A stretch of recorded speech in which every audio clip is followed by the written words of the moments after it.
Welcome to Subramani. Having said welcome to Subramani, so I have to say the mandatory. Please subscribe, please hit the bell icon and whatever. And I'm not going to give you some very great news. I'm going to ask you a very, very morbid question. And the morbid question is, have you made your death file? Well, if you don't know what is death file, I picked this word from somewhere on the internet, and so I want to use it. Death file is what I would call a handing over document. Now, suppose you were to resign your job. You've been in a job for say 6-7 years, and now you're resigning your job and going away. You will create a document called the handing over document. The handing over document tells you what you're doing, with which client, at what stage you are in, what stage of negotiation, what are the contracts, or something like that. And you would have also had a person with whom you have been working, to whom you will hand over, or a new incumbent who has come in and who has been prepared to take over.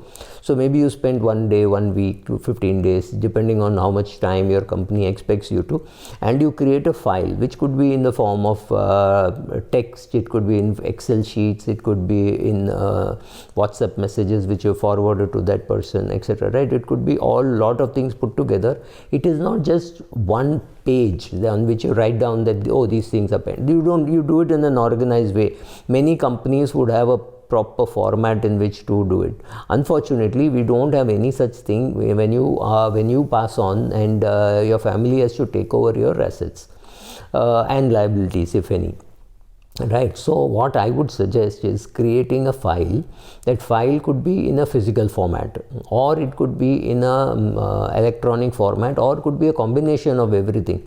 So what all should it contain? First of all, it should contain preferably, if it's not a great secret, a copy of your will, a photocopy, and give the location as to where it is, so that somebody who is accessing it will be able to find out and say, oh, this is in bank locker, a Bank of India locker, or an HDFC Bank locker, or any RBL bank locker, some locker, so and so location. A copy is there. Electronic copy is there on my email ID, and this is the password. Right, full access to the document.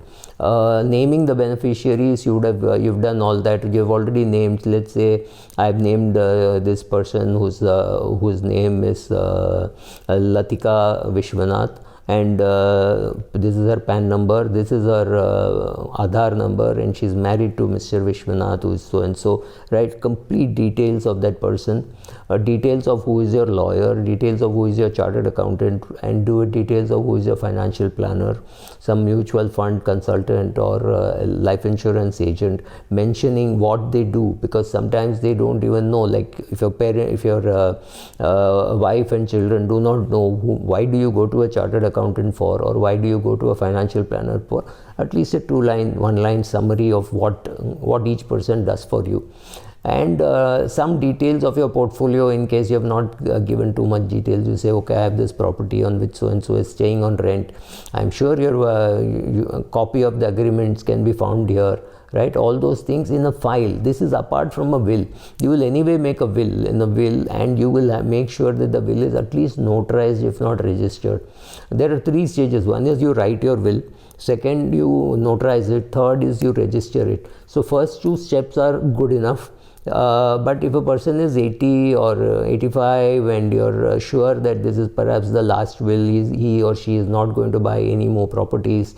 Right now I'm not keen to buy properties, but I do not know where my old age will take me, whether I may sell this, buy some other property. So I don't know. So I'm at that stage when I still may sell off this property and buy another senior citizen property or things like that. But if a person is like my mother is 85 years of age, 84, 85 years of age, I'm 100% convinced that she will not buy any more property. But remember, about 2 years ago, she sold one property and bought another property. So that happened. So at some stage, when you take a call saying, okay, now I'm not going to deal with any more properties, because the will is very important, more for the property than for other. Your mutual fund and insurance and bank will anyway happen through nominee, not so much of an issue. Your real estate, land and building and house or shop or office given on rent, These are the places where your requirement of a will be there. So I'm digressing, but here is a place where you write down all this. You then say, this is how the bills are paid.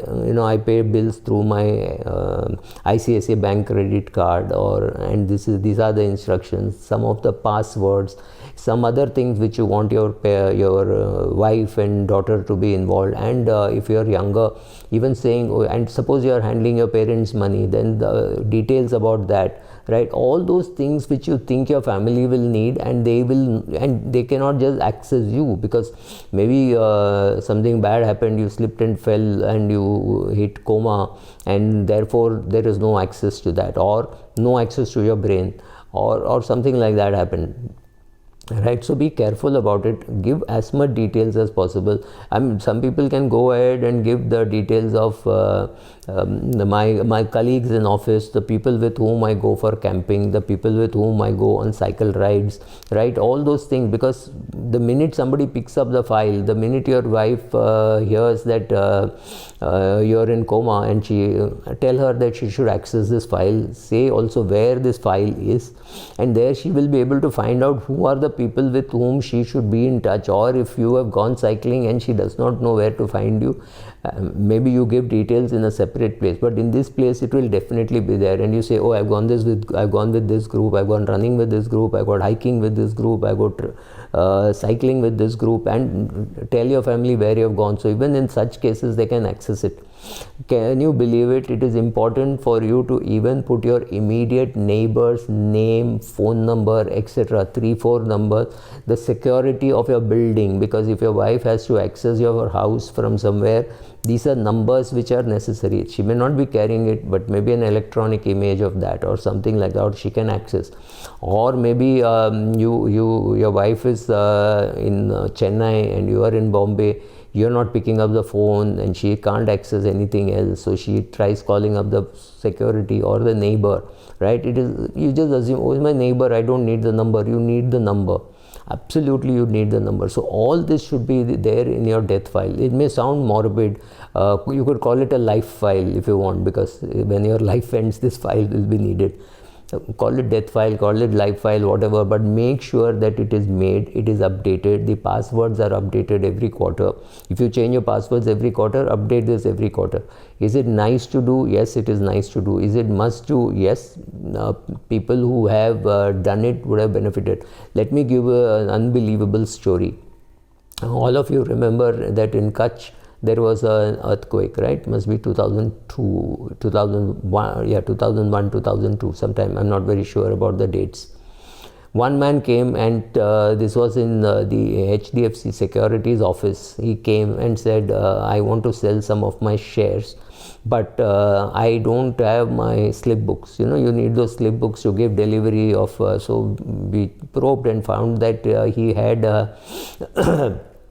he had an account in HDFC Securities, he had an account in HDFC Bank, that 3-in-1 account, and he had some shares which had to be sold, and he did not have any documentation. So when we found that he was from Bhuj, and he did not have enough details, so we could have traced his perhaps with pen, but he had done one thing amazing.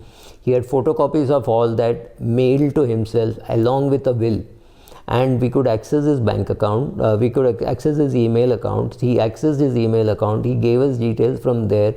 HDFC Securities and HDFC Bank immediately made it possible. So at 9:30 he sold, and by 9:45 he had the check credited to his account, and he could withdraw with a pay slip. Obviously checkbook and everything was lost in the earthquake.